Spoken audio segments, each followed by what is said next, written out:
Millions of travelers flock to the Iberian Peninsula every year to enjoy quiet, sun-drenched coastal escapes.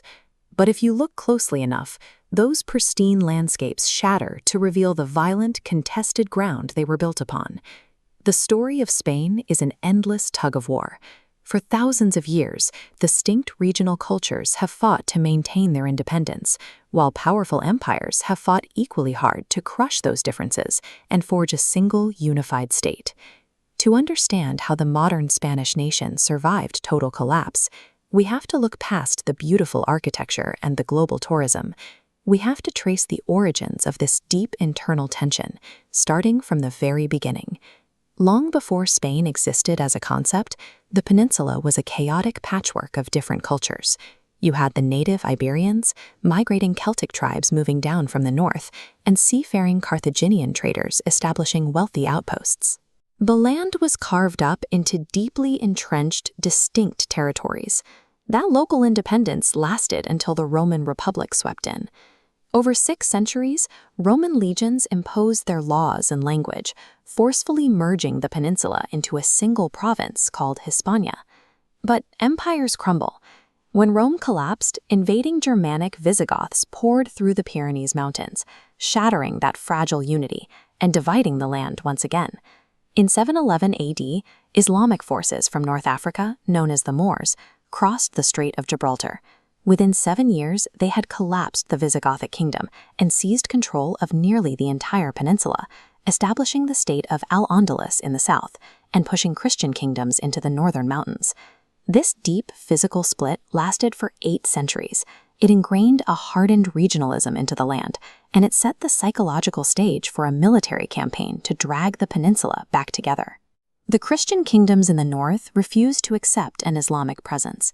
They launched the Reconquista, a grueling, multi-generational military campaign inching south to reclaim territory.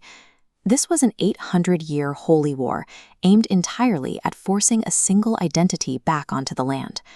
The absolute breaking point finally arrived in 1492. Through a highly strategic marriage, Isabella of Castile and Ferdinand of Aragon united the Christian forces, conquered the last Moorish stronghold of Granada, and successfully locked the entire peninsula under a single Catholic crown. They didn't stop there. In October of that exact same year, Isabella and Ferdinand utilized their newly concentrated power to fund a daring Genovese explorer named Christopher Columbus, initiating the first permanent contact with the Americas.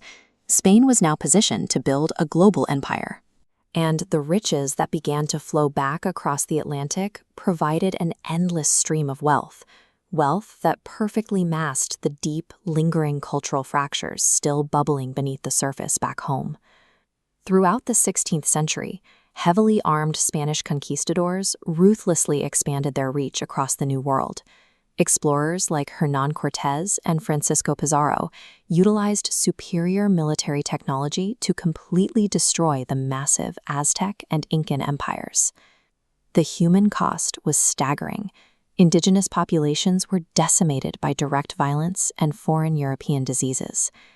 To extract resources from these massive new territories, Spain became heavily entangled in the horrific transatlantic slave trade, maintaining a lucrative monopoly to transport enslaved Africans. By visualizing the extraction of resources during this era, we can see mountains of silver and gold flowing directly from the Americas into the royal treasury. This volume of capital elevated Spain to the status of Europe's premier superpower. Yet, if we look at this subgraphic tracking domestic economic stability, the numbers stay low. The vast majority of everyday citizens remained impoverished. Spain was operating an empire that spanned the globe, but its internal economy was remarkably weak. The immense colonial wealth functioned as a temporary glue, holding a divided nation together through the sheer momentum of global dominance. That momentum eventually hit a wall. In 1588, King Philip II dispatched the legendary Spanish Armada, a fleet of 130 warships, to conquer England. Instead, English fireships and severe storms battered the fleet, permanently checking Spanish power on the high seas. Internal crises soon followed. When King Charles II died without an heir in 1700, it triggered the devastating War of the Spanish Succession. European powers tore into each other to prevent a united French-Spanish superpower, ultimately forcing Spain to hand over highly strategic territories like Gibraltar. Entering the 19th century, Spain's fortunes plummeted further. Emperor Napoleon Bonaparte betrayed his Spanish allies and brutally invaded the peninsula. In response, local Spanish fighters launched vicious, uncoordinated strikes against French troops, coining a brand new military term in the process: guerrilla warfare. Fighting a grinding, bloody war on its own home soil bled the Spanish military dry. Preoccupied with survival, Spain lost the ability to project force across the Atlantic, leaving its overseas colonies perfectly positioned to break away. Revolutionaries across Latin America seized the opportunity. Starting in 1810, Simón Bolívar launched sweeping military campaigns, winning victories from Venezuela down to Bolivia and permanently erasing Spanish control over South America. The final blow arrived in 1898. Cuban rebels were locked in a fierce fight for independence when an American battleship, the USS Maine, mysteriously sank in Havana Harbor. This explosion provided the United States with a justification to intervene. The American military completely dismantled what was left of the Spanish forces. In the Philippines, the U.S. destroyed the Spanish naval squadron in 2 hours. In Cuba, Theodore Roosevelt and his Rough Riders stormed San Juan Hill. By December, the Treaty of Paris forced Spain to hand over its remaining colonies, including Guam and Puerto Rico. In a matter of months, the global empire evaporated.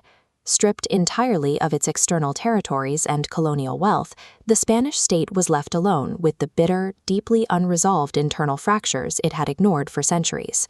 Without imperial wealth to act as a buffer, extreme wealth inequality and bitter ideological divides between conservatives and left-wing Republicans erupted into violence. In 1936, the country collapsed into the devastating Spanish Civil War, turning its own towns into testing grounds for aerial bombing campaigns.